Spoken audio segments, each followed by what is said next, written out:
Ladies and gentlemen, welcome to another episode 3 to be exact, of Beyond the Bricks, Real Estate and Life Lessons. All right, so today, I'm your host, Ransford Owusu, and my wonderful co-host over here, O'Dane Harding.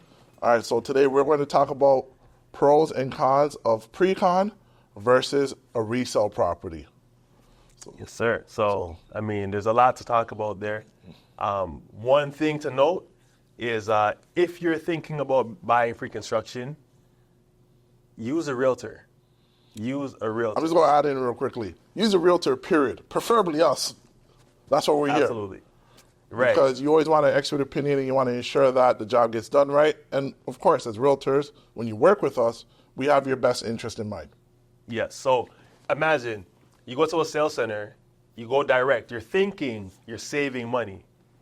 You might not necessarily be. And actually, in most cases, you're not, because the commission, or let's say the price that you're purchasing the property for, is the price. They're not discounting how much it would be should you have used a realtor, right? The price is, let's say, for example, the place costs $1 million, and you walk in with a realtor. They're not going to say, okay, well, we were planning to pay realtors 2%, so let's knock that 2% off the price and give it to you. They're not doing that. They're still going to offer it to you for $1 million. And when you go direct to the builder, they're working on behalf of the builder, of themselves. They're not looking out for your best interest. So walking in with a realtor, you have somebody looking out for you. All right, thank you. That's beautiful. So that's a perfect segue. So let's get started. We're going to start off with resale. So we'll talk about resale homes, and we're going to start off with the pros. So I'll start off with the first pro, Dean. So for the first one is immediate possession. So what does that mean? Simple terms, with a resale home, you typically have the right to move in after closing, once all the paperwork and legalities are over. So you get immediate possession, and you don't have to worry about if the project, or in this case the resale home, is ready or incomplete. Usually they're incomplete. That's why we call them resale home, because it's a finished product. Absolutely, absolutely. The next pro for resale is moving into an established neighborhood. All of the shops and the amenities in the neighborhood are already there, and you're not waiting for them to be built. So shops, schools, transit, it's all there. The roads are finished, the driveway's finished, all those things are done. Awesome. So the next pro is known conditions. So what I mean by that, with the resale home, you have the ability, just before closing, when you're working with a realtor, let's say you are the purchaser, you are allowed to inspect the home twice. So with the inspection, you get to see the layout of the property, and on top of that, you get to ensure that if there's any potential issues, any concerns, that could be addressed before closing. Us as realtors, whenever representing our clients, we will do our due diligence, of course. And if there's something where, worst case scenario, rarely happens, but if we miss something that, the client may have noticed, we can have that conversation with the listing agent and get everything rectified in a timely manner. So that is a benefit. So what's the next one? Were you going to talk about the next pro for resale? Yeah. It's point number 4. Negotiating flexibility. Now, when you have your realtor represent you to purchase a resale home, as long as it's not a bidding war, you can pretty much negotiate with the other realtor or you with the seller for to get the price lowered or to add something in. But with a builder, you don't really have that option. Their price is their price. Their deposit structure is their deposit structure. If they offer incentives, which they're kind of doing now because the market's not the greatest for pre-con, but it is what it is with the builder versus when you're buying resale, you can negotiate. So just to add on to that point, my good man, is also keep in mind with regards to negotiation flexibility, you touched on it briefly, but I just wanted to add on to it, is that it also depends on the market conditions and the seller's motivation. So that is another key factor. So as realtors, when we're representing the buyers, we try our very best to use our negotiation skills and see what is motivating the seller, if that information is privy to us, of course. All right, so we're going to the next point for a pro, so a benefit of a resale home, and that is historical data. So you can touch on that if you like. Yeah, purchasing into an established neighborhood, you're able to see other similar homes, what they've sold for. You're able to see how much the price have appreciated over time, and you're able to come to a clearer picture of how much the home should sell for, and you're more educated. Whereas for pre-construction, there's no comparables. You can't compare it to anything. That's it. All right, so that's what we have for. Actually, no, we're gonna go into the cons of resale now. Got it. So, limited customization. You get what you get. You can potentially ask the seller to do things for you, but you're probably not going to get it unless it's fixing something that's already broken. So you're going to have to take possession of your house, and if there's anything you want to change, you're going to have to go through that construction process of tearing things out and then putting them back in. Perfect. That's a perfect segue. But before I segue into the next point, to add on to what you're saying, with for limited customization, self-explanatory. The house is already built, it's already complete, or a condo, it could be a condo as well. The resale home it's a finished product. So what you get is what you're essentially stuck with in the beginning. And this will lead to my second point of a con, which is potential renovation costs. So as O'Dane alluded to earlier, if you wish to make changes to that property, let's say, for example, you're in a condo that might have been 20 years old, as an example, and it's using those old school white fridges and the white stoves that our moms and grandmas cook the hot meals for us, and you want a stainless steel appliance, or the flooring, you wish to change the flooring, or do touch-ups on the wall. That would be an ideal, not ideal, but like an idea to give you an idea of what potential renovation costs may be. So just to give you some insight there. So then we're going to the next con, and that is competitive market. So again, that's self-explanatory. So in the competitive market, let's say if the real estate market's hot, if it's a seller's market, and you're a buyer trying to get in, it's not really favorable for you. And again, as realtors, that's where we come in to let you know what the best course of action will be, depending on the market trends and market demands at that time. So unknown future maintenance, because you're buying potentially an older home, you don't know if the furnace is going to go, the air conditioning unit might go. With the home inspection, should you do one, and you should do one, you'll know how old those things are. You'll know how long it'll take to do, or you have essentially to do your roof, depending on what, obviously that's dependent on the weather. But there are things that will come up, and they come up with new things. It's just a further period out. So make sure you budget for doing the maintenance that you need to do. And it could be floors, it could be windows, it could be roof, but there are things that you have to budget for. So we'll move on to pre-con. So we'll talk about the pros right now of pre-construction properties. So the first one is customization options. So again, with the pre-con, the property's not built yet. So you as a potential buyer, you have the ability to, if it's within your budget, of course, to customize the property to your likings. Point number 2 for a benefit of a pre-construction property is that new home warranty. So pre-construction properties typically come with a new home warranty, providing protection against construction, defects, and major structural issues. Agree. For different components of the house, there's 1, 2, and 7-year warranties. And we're not going to go into the depths of that right now. That'll be on another show. But just know that when you purchase pre-construction, you do have particular warranties. So if certain things break down, you can go back to the builder, and they will have to rectify the situation. So the warranty, just so you know the name of it, is the Terry-on warranty. So all right, so we'll go to the next point, and that is potential appreciation. So you can talk about that if you like while I sip this water.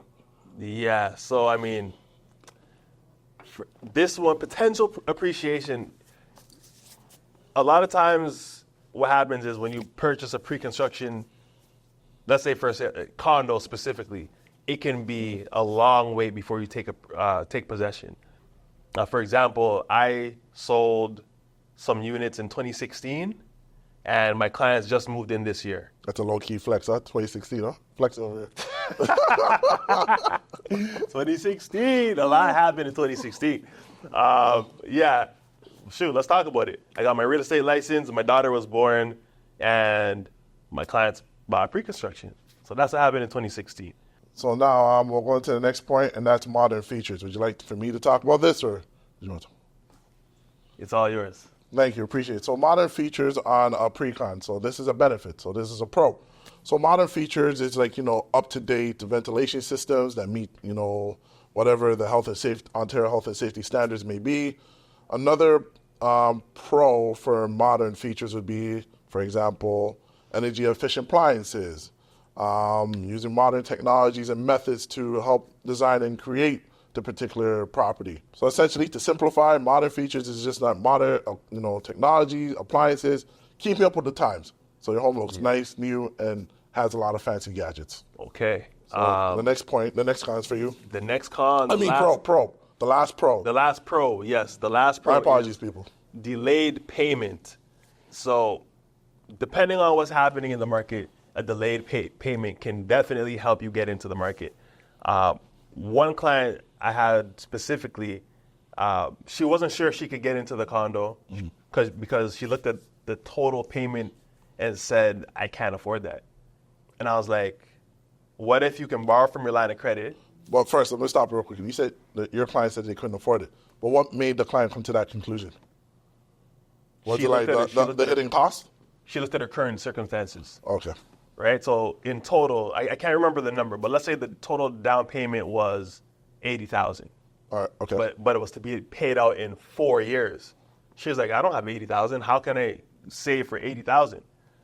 Right. So life happened. It didn't really happen. It just, she didn't expand her thinking big enough at the time. So she didn't hire you as a realtor at the time, or was she working with you? She was working with me. She was interested in this project. Okay. And she just said, I can't afford it. I said, so my suggestion was, do you have a line of credit? Yes. How much is it? That's a good one, yeah. $25,000. I was like, okay, so you need 20.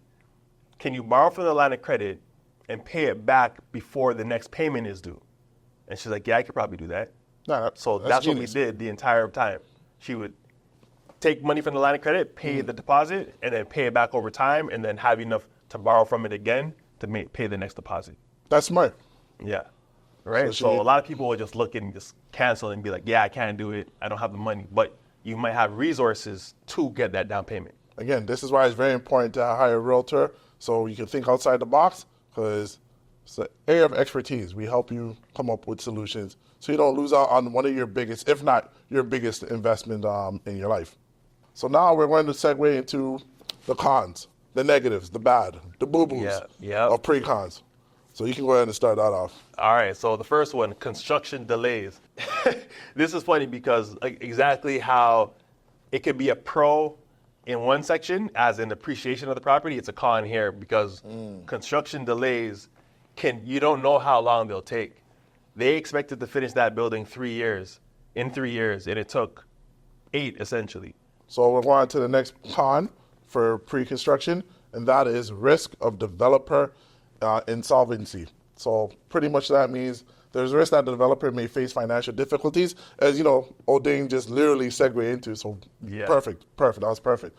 So with those difficulties, that means they can go bankrupt, potentially impacting the completion of the project, or they don't have enough interest in a particular project. So whatever finances, agreement or loan that they did with whatever financial institution they're using, because I believe with pre-con, correct me if I'm wrong here, they need at least 80% occupancy for them to release the remainder of the loan that they want to acquire, so they can put that money into the project. Right. That's what I know and remember. Yeah. Numbers could be out, but don't quote me. I believe that. Yeah. I believe that's how it works. They need 80% occupancy, / interest for the project, and then once they have that, then because they're only allowed a certain amount in the beginning to get the project going.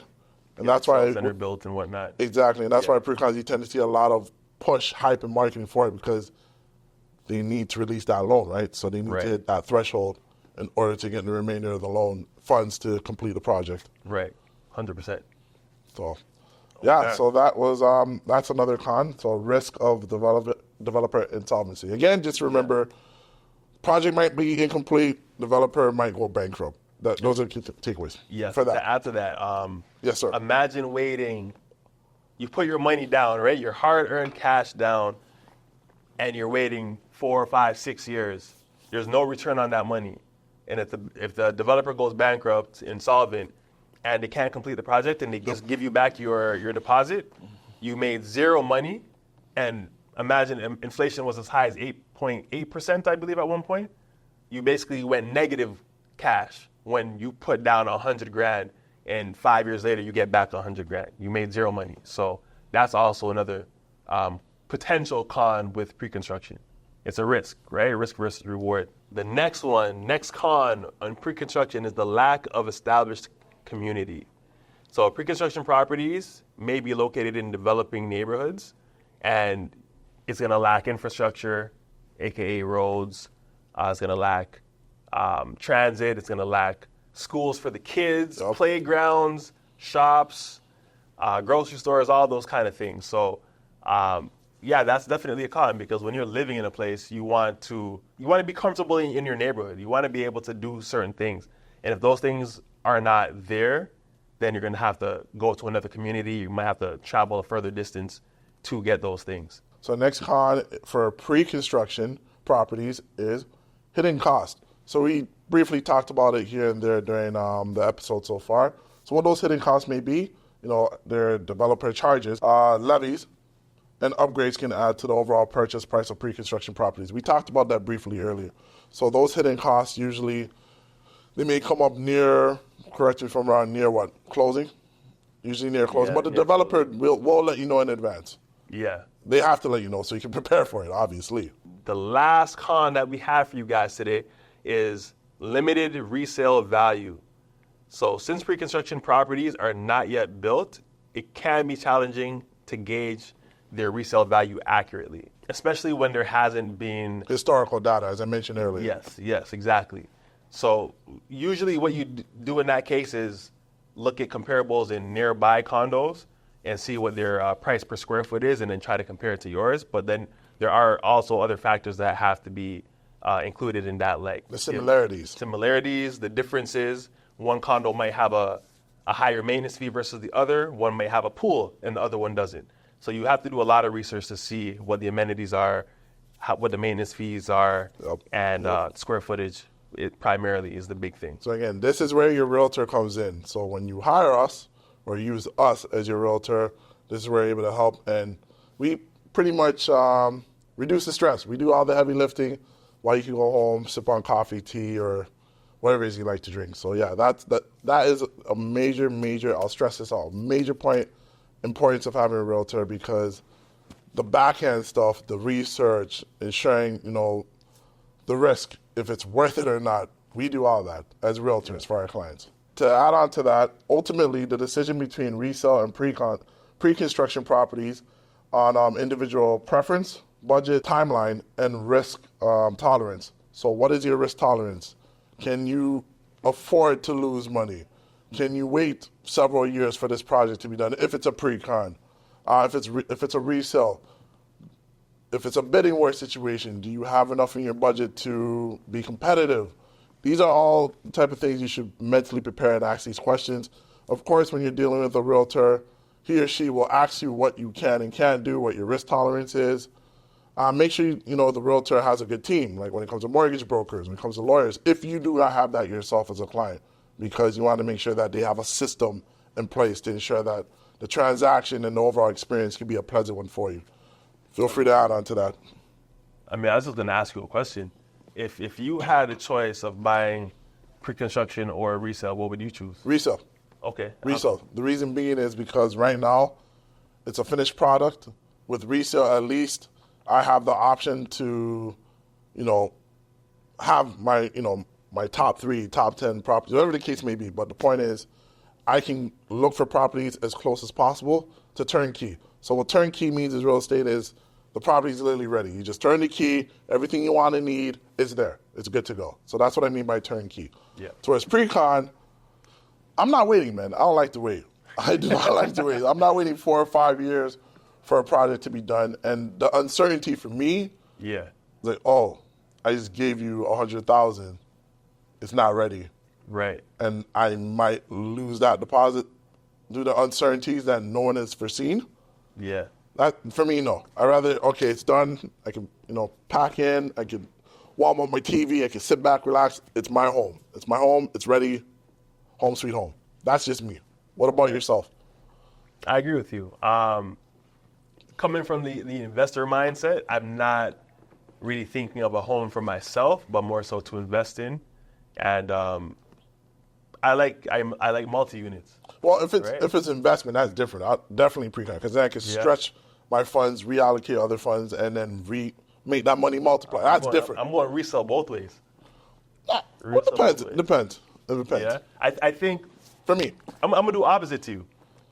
If I can buy a piece of land where I want it and build my own home for myself how I want it, I would do that. But for investment, I would rather buy something. Honestly, for investment, I'd rather buy an apartment building if I had it like that. not if, when. When I have Power it of like the that. tongue. When. Yeah, 100%. All right. Apartment buildings already established, already good paying tenants in place. Yeah, that's what I would do. Awesome. All right. So, ladies and gentlemen, that's so far the real estate portion of today's episode, talking about the pros and cons for both resale properties versus pre-con properties. Now, you have any life lessons for the audience today? And I would get tied into this episode, possibly. I'm gonna flow off your energy today. You always fight off my energy. Stop acting like you ain't. Been having the sauce. Get out of here. So, for me, with regards to tying this life lesson, tying in together real estate, the biggest thing is preparation, and also having uncomfortable conversations. You have to be realistic. You have to know what you're getting yourself into, if you can handle the risk. Make sure you have a professional that, as you alluded to, that you trust, you have a good rapport with, but more importantly, can do the job. And they have a team set in place. So if you have any questions about certain documentations, your real estate agent should have a lawyer that you'll be able to communicate with you so they can simplify the terminology and make sure you have an understanding of what you're getting yourself into. So that I believe that, being prepared, showing humility, so asking questions if need be, right? And another way you can tie this into life lesson is with whether it's resale or pre-con, there's always going to be uncertainties in life. So it's how you deal with things. I wanted to say a life lesson as I'm looking outside and it's gray and it was rainy and whatnot. You got to be able to stand the rain because on the other side of it is green grass, it's flowers blooming, it's the trees, leaves coming out. And in life, we have seasons. We have fall, winter, spring, summer. This right? is true. It's not always going to be summer, obviously, unless you're in the Caribbean or whatnot. And even to them, it's and like places in Africa, for example, sometimes it's cold, right? So you have to go through those periods in either your purchase or selling your property. I have a client right now who's looking to sell, and there are certain things that are happening and slowing down the process. But at the end of the day, that process could be slowed down because the market is starting to creep up, and now they're going to be able to hit a higher number than what they originally expected. So just being able to withstand the negatives that come, because again, is there anything as such as negative? It's just a reframe of, you know what, this is giving me an opportunity to clarify what I want. Okay. All right. I get you. I hear you loud and clear. Trying to stay positive, brother. Easier said than done, but as long as you made the effort, right? That's what counts. 100%. Yeah. So I like to say this. So in life, always hope for the best, expect the worst. So essentially, just try your best to be prepared to the best of your ability. And whatever the outcome may be, as O'Dane said, it's not really negative. It could be more of a lesson or just a temporary setback. But overall, as long as you keep going, you keep striving, things will get better. And overall, you'll get to enjoy the fruits of your labor. 100%. So with that said, ladies and gentlemen, to all the listeners out there or the watchers viewing this on YouTube, thank you. Appreciate you. And as I always say, tell a friend, to tell a friend, to tell a friend, to tell a friend, to tell their friends. Damn it, tell the baby, tell the dog, tell the cat, I don't care. Tell everybody. Tell them all. Tell them all. Follow, subscribe. And we're going to keep this going, and we want to provide that value. Any feedback or suggestions you may have, we'll have our Instagram handles, our emails, so you can reach out to us, and let's keep this going. So thank you. Thank you. Peace.